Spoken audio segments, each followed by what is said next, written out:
आप देख रहे हो मेरी माताएं बहनें भाइयों से ज्यादा है। और आपको पता है मैं दिल्ली से आया हूँ और दिल्ली से आना पड़ा, मेरी मजबूरी थी। विजय भाई शर्मा को जिताना है, चन्नी जी को मुख्यमंत्री बनाना है, क्योंकि दिल्ली का ठग यहाँ पर आ गया। दिल्ली का ठग टेलीविजन बोलता है कि मैंने दिल्ली में बिजली और पानी फ्री दिया हुआ है, 8,000 रुपए बिल मैं देता हूँ और पानी का भी देता हूँ। ये गुमराह करने आया है। अब कल से नई चीज और बता रहा है कि माताओं को बहनों को मैं 1,000 रुपए दूंगा। और मुझे पता है कि पंजाब की माताएं बहनें भीख नहीं मांगती हैं, खुददारी से देना जानती हैं। अगर केजरीवाल जी देना ही चाहते हैं तो उनके परिवार को, उनके भाई को, पिता को 5 लाख रुपए दो, कम से कम ये रोजगार तो कर लेंगे, अपनी मेहनत से अपने बच्चों को तो पाल लेंगे। ये झूठ बोलते हैं, जोर जोर के बोलते हैं, गुमराह करते हैं। दिल्ली को दोनों हाथों से लूट लिया इन्होंने और अब पंजाब की बारी है। पंजाब को बचाना है, पंजाब के नौजवान को बचाना है, किसान को बचाना है।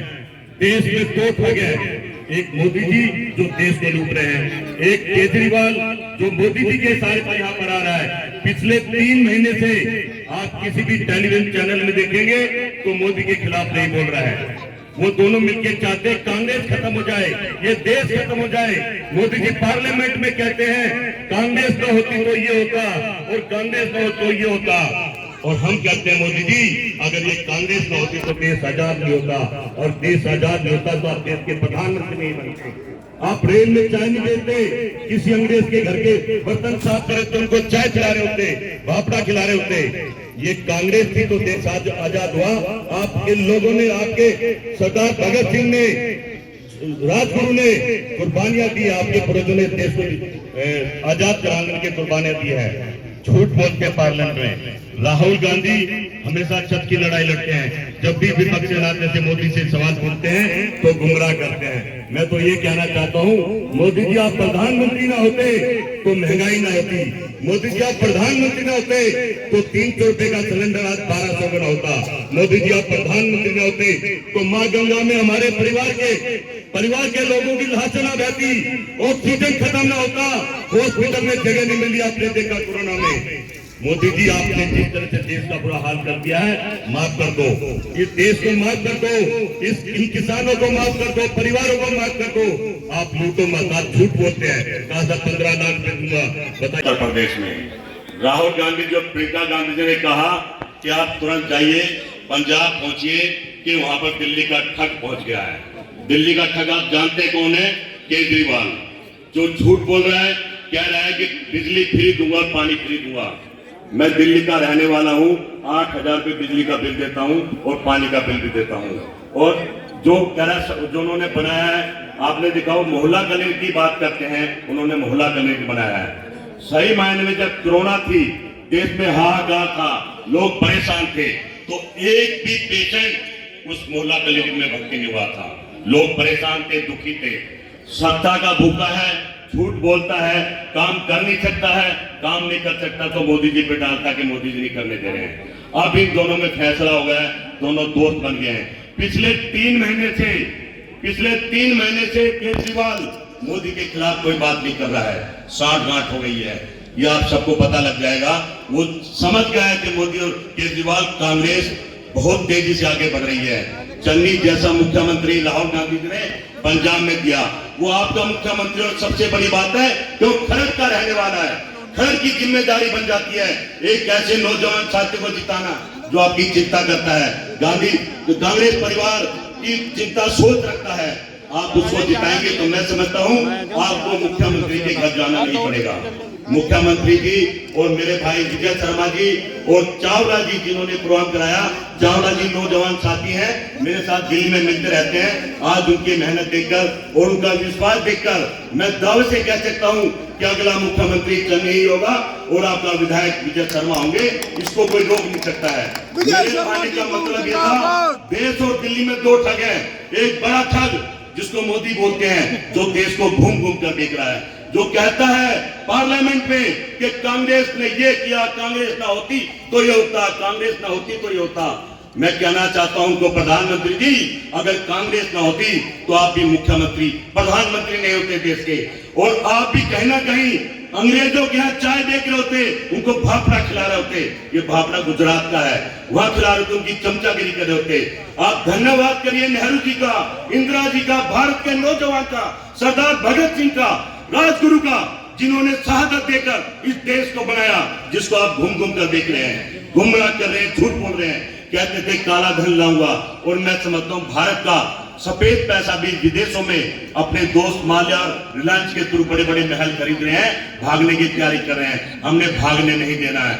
राहुल गांधी जब देश की सत्ता संभालेंगे तो मैं समझता हूं नहीं डरा है तो राहुल गांधी ने डरा इससे, नहीं तो ईडी, सीबीआई, इनकम टैक्स आप जानते हैं, रात को ही भेज देता है कि जाओ या तो उसे अपनी पार्टी में लाओ। और जिनको ये कहता था जब सत्ता में था कि कांग्रेस पार्टी में बड़े बड़े भ्रष्टाचार करे, 7 साल से सरकार में है, एक भी भ्रष्टाचार नहीं मिला, झूठ बोला और गुमराह करा, ये इनकी राजनीति है।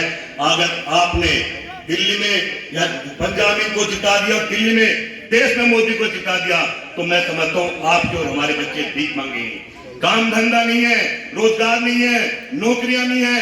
कांग्रेस पार्टी सरकारी नौकरी देती थी, ये तो सरकारी नौकरी देने की सोच भी नहीं है, इनकी प्लानिंग भी नहीं है। और मैं दाव से कहता हूँ कांग्रेस पार्टी आएगी तो देश खुशहाल होगा, आपके अच्छे दिन आएंगे।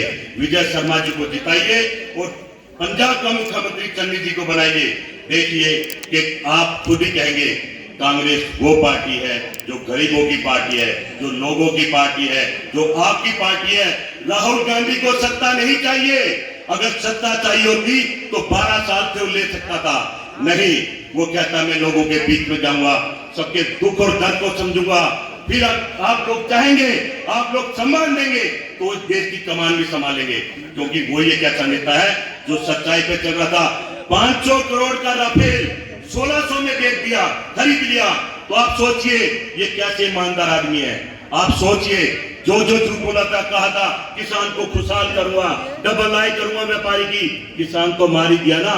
आज किसान के हत्यारे उनकी भी जमानत करा ली है, पता नहीं अभी और ये क्या करने वाले हैं। और चुनाव आया हुआ था इसलिए ये झुके। जो किसान से वादे करे थे सिर्फ वादे बन के ना रह जाए, इस लड़ाई को जारी रखना पड़ेगा। इस भारत को, पंजाब को बचाना होगा। यह आप और हम सबका धर्म है, कर्तव्य है। भारत रहेगा तो हम सब रहेंगे। कांग्रेस पार्टी होगी तो भारत 21वीं सदी में जाएगा और राजीव गांधी जी के सपने को पूरा करेगा। नहीं तो आप सब जानते हैं ऐसी नौबत ना हो जाए कि हम आत्मनिर्भर तो कांग्रेस के टाइम में थे, आज आप सब खड़े हैं। आप सबको पता है किसी के पास सुबह का खाना है तो नहीं तो देश के हालात बच्चे बदतर हो जाएंगे।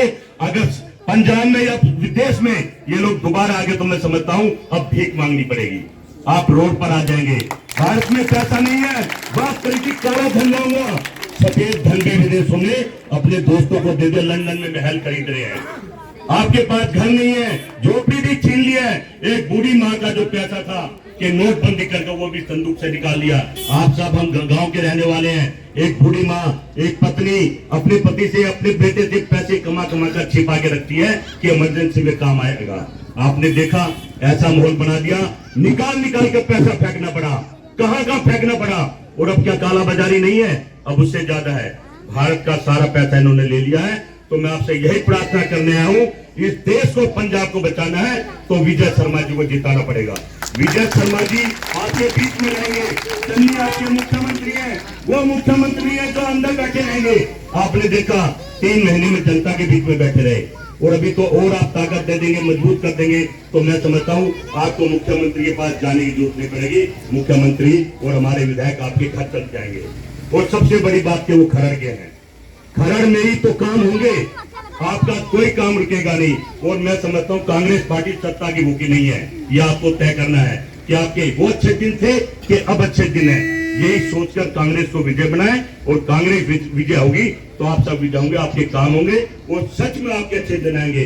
जय हिंद, जय भारत। मेरे साथ नारा, मेरे साथ एक बार नारा जोड़ दें, कांग्रेस पार्टी, थोड़ा जोर से आओ, कांग्रेस पार्टी, कांग्रेस पार्टी, राहुल गांधी, प्रियंका गांधी, मुख्यमंत्री चन्नी, हमारे विधायक जो आप बनाओगे विजय शर्मा, थैंक यू, धन्यवाद। से ठगाया हुआ पंजाब के अंदर जिसको केजरीवाल कहते हैं, दिल्ली को दोनों हाथों से ठगा है। कहता है कि बिजली फ्री और पानी फ्री दूंगा। आप बातों में मत आना। मैं दिल्ली में रहता हूँ, 8,000 रुपये महीने का बिल देता हूँ और 3,000 पानी का बिल भी देता हूँ। सिर्फ झूठ बोलता है। आप सबने देखा देश में महामारी कोरोना आई, देश में हाहाकार थी, पंजाब में भी हाल था, पूरे देश में था। इन्होंने कहा हमने मोहल्ला क्लिनिक बनाया। मोहल्ला क्लिनिक क्या था? एक भी पेशेंट कोरोना का उसमें एडमिट नहीं था। आप सबको पता होगा। सिर्फ झूठ बोलता है। ना कोई स्कूल बनाए हैं, इसके खुद के बच्चे बड़े स्कूल में पढ़ते हैं और कहता है कि स्कूल बहुत अच्छे हो गए हैं। शीला दीक्षित ने जो दिल्ली बनाई थी बिल्कुल जाम करती है, रोकती है। जो बजट दिल्ली बनाने का होता है वो बजट अपनी एडवर्टाइज में लगाता है और उसी से जय जयकार कर रहा है। अब दिल्ली के लोग तो समझ गए उसको। अब पंजाब आ गया। कल रात को गोवा बैठा था, कह रहा था कि बहनों को 1,000 रुपया फ्री दूंगा। और मैं समझता हूँ दिल्ली के लोग समझते हैं जो पंजाब के भाई बहन है कभी ठीक नहीं लेते हैं। अपनी मेहनत की कमाते हैं, अपने बच्चों को मेहनत से पालते हैं, वो ठीक देने की कोशिश कर रहा है। केजरीवाल जी से कहता हूं अगर देना ही है तो रोजगार दो, 5-5 लाख रुपए दो। मोदी ने 15 कहा था, झूठ बोला। 5 लाख रुपए दो, नौजवानों को अपना काम करेंगे, रोजगार करेंगे, अपने बच्चे पालेंगे। 1,000 रुपए देकर मैं समझता हूं ये ठीक है। इसको हम पंजाब के लोग, हमारी माताएं बहनें स्वीकार नहीं करेंगी। कांग्रेस के टाइम में सिलेंडर 300 रुपए था, अब 1,200 रुपए है। और मोदी जी पार्लियामेंट में कहते हैं कि मैंने महंगाई पर कंट्रोल कर लिया है। देखिए कितनी बड़ी झूठ बोलते हैं। जो पार्लियामेंट है वो मंदिर है, लोकतंत्र का मंदिर है। वहां राहुल गांधी जी का मजाक उड़ाते हैं। वो विपक्ष के नाते बात करता है, पूछता है कि बताइए मोदी जी, 100 दिन में कहा था कि महंगाई कम कर देंगे, क्या कम हुई? कहा था रोजगार देंगे, किसानों को खुशहाल करेंगे, जवानों को, पढ़े लिखे नौजवानों को नौकरी देंगे, कहीं कुछ नहीं दिया। महिला की रक्षा करेंगे। सबने देखा उत्तर प्रदेश में कितना बुरा हाल है। झूठ बोलते हैं। उन्हीं के नेता महिलाओं के साथ अत्याचार करते हैं। प्रियंका गांधी गई, घर घर गई, आवाज